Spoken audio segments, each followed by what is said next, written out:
नमस्कार मित्रांनो, मी तुम्हाला सांगितल्याप्रमाणे लास्ट व्हिडिओमध्ये मी तुम्हाला सांगितलं होतं, ज्यांनी बघितलंय त्यांच्यासाठी, की मी मम्माकडे आले होते खाण्यासाठी, पण मम्माने माझी काही इथं डाळ शिजवून दिली नाही. तिने ऑलरेडी डाळ शिजवून ठेवली आणि आज रविवार असून श्रावण महिना संपलेला पहिला रविवार आहे, तरी तिने जेवायला केलंय डाळ भात चपाती. कोण खाईन? तर मी रोज माझ्या हातात तुम्ही बघू शकता गटुडा असते, पण आज माझ्या हातात गटुडं नाहीये, कारण तिने डाळ भात चपाती केली आणि माझी आज बिलकुल इच्छा नाही, कारण श्रावण महिन्यामध्ये पूर्ण महिनाभर तेच खाल्लंय, डाळ भात चपाती, आणि आज बी तिने तेच केलंय. त्याच्यामुळं मी माझं इथं काही डाळ शिजली नाही, कारण मम्मीने डाळ शिजवली होती. तर मी आता दुसरीकडे चालले डाळ शिजवायला, म्हणजे दुसरीकडे कुठं काही भेटत आहे का ह्या हिशोबावर खायचं चिकन मटन.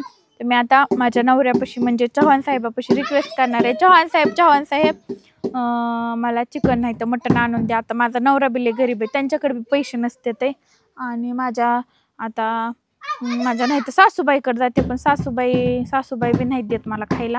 त्याच्यामुळं मग माझं अवघडच झालेलं दिसतंय. तर आता एकच ऑप्शन आहे, ते म्हणजे माझ्या आईचा खुरवाडा, त्याच्यामध्ये कोंबड्या येतात, ते आपण फ्रीमध्ये खाऊ शकतो. पण ते कोंबड्या तोरण्याचा बी मी प्रयत्न केला होता. ते व्हिडिओ तुम्ही वैष्णवी चव्हाण या फेसबुक पेजला बघितला असेल, आणि तो बी माझा निष्सफल झालेला आहे प्रोग्राम, तो पण माझा निष्फल झालेला आहे. तर आता ते बी मला काही कोंबड्या चोरायला जमलेल्या नाहीयेत, आणि त्याच्यामुळं आता मी काय करू मलाच काय कळलं नाही. पण मला खायचंय, तर पण मी काहीतरी तोडगा काढून तुम्हाला खाल्लेलंच दाखवीन, काही का होईना, पण मी तो आज खाऊंगी और 100% खाऊंगी.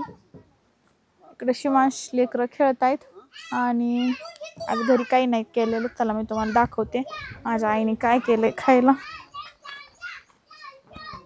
इकडं पप्पा बी खाण्याची, मग पप्पाला तर काही चिकन मटन आवडत नाही, त्यांचा काही प्रॉब्लेम नाही. आणि हिने बघा या इकडं केल्या चपात्या, इकडे हे केलंय भात, आणि तिकडे त्या कढईत केलंय वरण. काय करायचंय मग? अगं आज चिकन मटन असतंय ग. माझ्यापाशी काय चिकन मटन? अगं एवढ्या मोठ्या कोंबड्या आहेत की, एवढ्या मोठ्या कोंबड्या एवढूस पिल्लू एवढं मोठं करायला लय लागत आहे. लहान लेकरावणी माणूस त्याला सांभाळतोय. तुझं काय आहे ग? अगं पण अगं जीवाला खावा बाई, सांभाळायला वस्तू कापून खात नसते. आता तो सांभाळण्यास आम्ही थोडी सांभाळत आहे. ते कापून देऊ वाटत मग तुझा फॉल्ट आहे. मम्मी आपल्या तुरून चालवल्या होत्या, तिथं बी आडवी आलीस. कुलूप लावून ठेवलं होतं मी, कुठे चावी सापडली तिथं गेली उघडायला. ते पप्पाने उघडलं होतं मधीच. हिवरूच्या पानापासून बाई सांभाळलेलं, त्याला माणसावणी सांभाळलंय, खाऊ पिऊ घातलंय, आणि ते कापून खायचं बाई. तसलंच असतंय. मग खायची वस्तू हे शाकाहारी चांगलं. मग त्या तुरीचं वरण केलंय, चपाती केली. तूच खा गाय बाई, तूच खा वरण आणि भिरण. बरे अंडे नेऊ का? गेलीस त्या अंड्यावर? बरं राहू दे बाई, काहीच नेत नाही. आणि तिला त्याच्याशिवाय दुसरं काय खायचं सुधरतच नाही. बरं जाऊ दे, नाही नेत काय. म्हणायची काय? अगं तिथं डाळ वाळू घातली, आता दिवाळीला त्या लक्ष्मीला लाडू बिडू करावा, तर ह्याचा तुला काय न्यायची? राहू दे, तूच खा डाळ. डाळच खाऊ का? लाडू मग तू करून देते असली तर दे.